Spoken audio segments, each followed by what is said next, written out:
দর্শক, জেতা উচিত এমন ম্যাচে আরো একবার হতাশার সঙ্গে বাংলাদেশ ক্রিকেট দল। তামিম সাইফ, সুম্মা ইমনুরা মারকুটের ছোট ছোট ইনিংসে আশার আলো দেখান। রান রেটও ছিল ঠিকঠাক, কিন্তু তীরে এসে টবি ডুবিয়ে ফেলেন তৌহিদ হৃদয়ে শামীম হোসেন পাটোয়ারি। তৌহিদ হৃদয়ে সাকলাইন শেষ দিকে বুক চিতিয়ে লড়াই করার চেষ্টা করলে সেই হাসি অজিতের মুখেই। বাংলাদেশের জয়ের জন্য শেষ 2 ওভারে প্রয়োজন ছিল 34 রান। নাথান এলিসের করা 19তম ওভার থেকে বাংলাদেশ তুলতে পারে কেবল 11 রান। ফলে শেষ 6 বলে জয়ের সমীকরণ দাঁড়ায় 23 রানে। দর্শক, এরান হার্ডির ওভারে 2 বাউন্ডারিতে 15 রান করলে সমীকরণ মেলাতে পারেনি তৌহিদ হৃদয়ের সাকলাইন। 7 রানে হারে এক ম্যাচ আগেই সিরিজ খুইয়েছে স্বাগতিক বাংলাদেশ।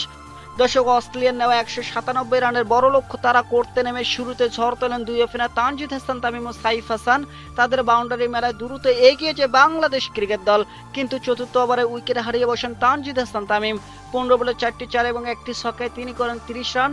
তামিমের ঝড়ের পর সাইফের সঙ্গে যোগ দেন সৌম্য সরকার। তাদের দুর্দান্ত ব্যাটিংয়ে পাওয়ার প্লে 6 ওভারে 1 উইকেট হারিয়ে 72 রান তোলে বাংলাদেশ ক্রিকেট দল। 9 বলে 15 রান করে বিদায় নেন সৌম্য সরকার। এরপরে উইকেটে আসেন পারভেজ হোসেন ইমন। 22 বল থেকে ইমন করেন 36 রান। সাইফ হাসান বিদায় নেন 33 বলে 42 রান করে। বাংলাদেশ তখন খানিকটা চাপে পড়ে। শামীম হোসেন পাটোয়ারি তৌহিদ হৃদয়ের কাঁধে পড়ে যায় বড় দায়িত্ব। দর্শক, প্রাণপণ লড়াই চালিয়ে যায় বাংলাদেশ ক্রিকেট দল, কিন্তু তাতে লাভ হয়নি টাইগারদের। শেষ হাসি অজিদেরই।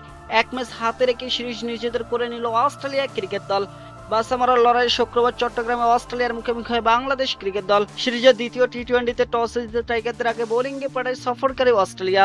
জজ ইংলিশের মিচেল মার্শ ঝড়ো শুরুর আওয়াজ দেন। তখন একাদশে ফেরা আসুম আহমেদের হানা এই স্পিনার এলপিডব্লিউ এর ফাঁদে ফেলেন ইংলিশকে। দর্শক, 6 বলে 11 রান করে বিদায় নেন ওজি ওপেনার। দলীয় 30 রানের মধ্যে প্রথম উইকেটে দেখা পায় বাংলাদেশ ক্রিকেট দল। এই ম্যাচে একাদশে ফেরা তারকা নাহিদ রানা দলকে এনে দেন দ্বিতীয় উইকেট।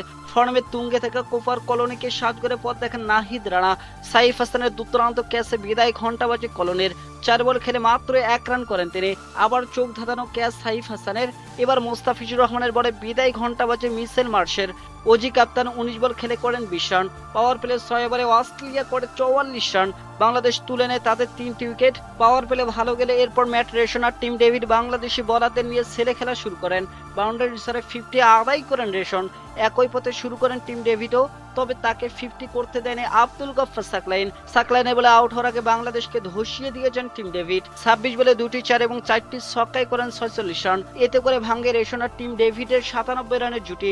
রেশন তাণ্ডব চালানো ব্যাটিং এদিন বাংলাদেশকে দিশেহারা করে তোলে। শক্ত ভিত পেয়ে অস্ট্রেলিয়া এগিয়ে যায় দারুণভাবে।